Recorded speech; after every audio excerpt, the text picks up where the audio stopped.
Hello শিক্ষার্থী বন্ধুরা, কেমন আছো তোমরা? আমি দীপ্ত কুমার পাল। এই পর্বে আমি তোমাদের প্রথম শ্রেণীর প্রাথমিক গণিত বইয়ের অধ্যায় 15 যোগ এটি আলোচনা করব। দেখো বন্ধুরা, এখানে আছে যোগ। তো প্রথমে আছে 30টি খাতা ছিল, পরে আরও 20টি খাতা কেনা হলো। একসাথে কয়টি খাতা হলো?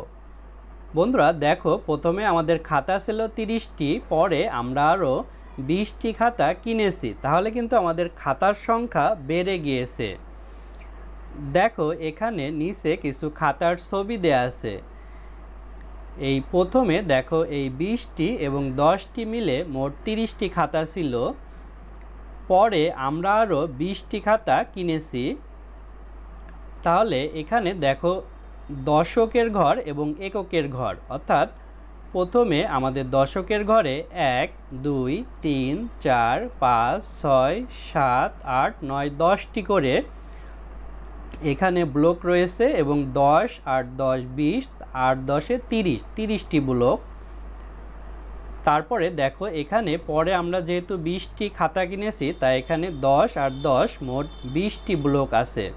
এখানে 30 এর একক হচ্ছে 0, আর এখানে 20 এর এককও 0। এখানে দেখো ইনি শিক্ষক বলছেন কিভাবে হিসাব করবে ব্যাখ্যা করো। ছেলেটি বলছে, আমরা 10 এর দলের কথা ভাবতে পারি। আমরা 3টি 10-এর দলের সাথে 2টি 10-এর দল যোগ করব। অর্থাৎ এই 10-এর দল, এখানে 10-এর দল আছে 3টি, অর্থাৎ 3টি 10-এর দলে 30 হয়েছে, যার একক হচ্ছে 0। আর এখানেও 2টি 10-এর দলে 20 হয়েছে, যার একক হচ্ছে 0। দেখো এখানে 30 আর 20 যদি আমরা যোগ করি, তাহলে এই 0 আর 0 যদি যোগ করি, এই 0 আর 0 তাহলে 0 হবে। এবং তারপরে দশকে 3 আর 2 যদি যোগ করি 3, এরপর যদি আমরা 2 কর গুণি 3 4 5, তাহলে 3 আর 2 যোগ করলে 5 হয়, তাহলে আমরা পাচ্ছি 50। তাহলে আমাদের 50টি খাতা হবে। তারপর দেখো নিচে আছে যোগ করি। আগের মতোই আমরা এভাবে যোগ করব। দেখো এখানে 40 আর 10 আমাদের যোগ করতে হবে, তাহলে 0 আর 0 যোগ করলে 0 হবে, এবং 4 আর 1 যোগ করলে হবে 5, তাহলে এখানে 5 লিখব।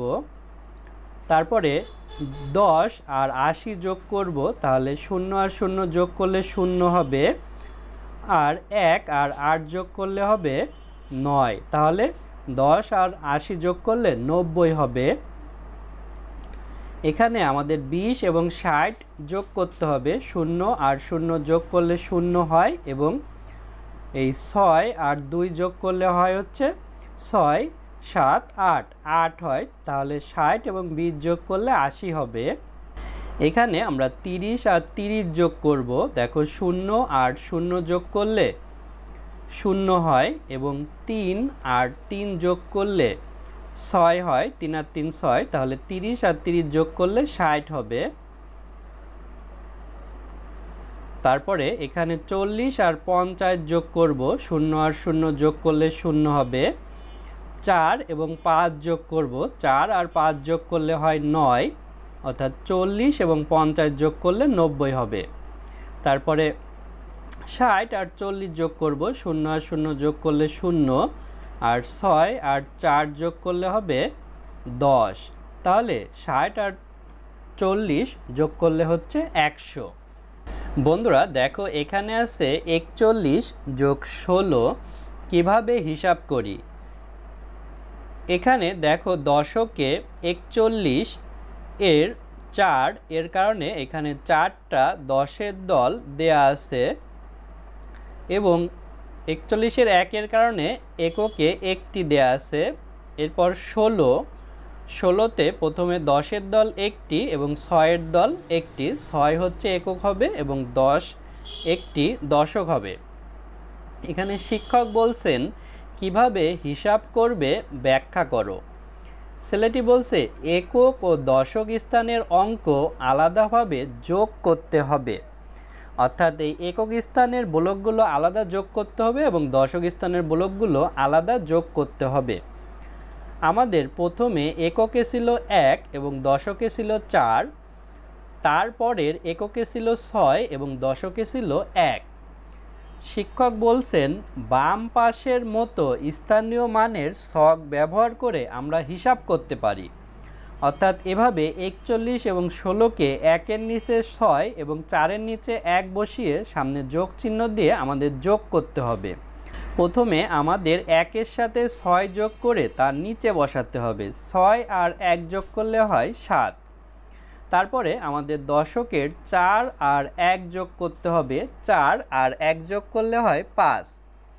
তাহলে আমাদের 41 আর 16 এর যোগফল হচ্ছে 57। 41 যোগ 16 সমান 57। এভাবে আমরা যোগ করতে পারি। বন্ধুরা দেখো এখানেও কিছু যোগ অঙ্ক দেয়া আছে যেগুলো আমরা যোগ করব। বন্ধুরা দেখো প্রথমে আমরা যোগগুলো বসিয়েছি। 1 নম্বরে আছে 32 যোগ 20। আমরা প্রথমে একক স্থানে 2 এবং 0 যোগ করব, তাহলে 2 আর 0 যোগ করলে 2 হয়। তারপরে দশক স্থানে 3 এবং 2 যোগ করব, তাহলে 3 আর 2 5 হয়, অর্থাৎ 52। 2 নম্বরে 40 যোগ 15। এখানে একক স্থানে 0 এবং 5 যোগ করলে 5 হবে এবং 4 এবং 1 যোগ করলে 5 হবে, তাই 40 আর 15 যোগ করলে 55। 51 যোগ 14, 1 এবং 4 যোগ করলে হবে 5 এবং 5 আর 1 যোগ করলে হবে 6, তাই 65। 56 যোগ 23, 6 এবং 3 যোগ করলে হবে 9 এবং 5 আর 2 যোগ করলে হবে 7। তারপরে 22 যোগ 44, 2 আর 4 যোগ করতে হবে, তাহলে হবে 6 এবং 2 আর 4 যোগ করলে হবে 6। 66 34 যোগ 62, এখানে 4 এবং 2 যোগ করলে হবে 6 এবং 3 আর 6 যোগ করলে হবে 9। বন্ধুরা আজ আমাদের ভিডিও এ পর্যন্তই। এর পরের ভিডিওতে আমরা এই অধ্যায়ের বাকি অঙ্কগুলো দেখব। ভালো থেকো তোমরা।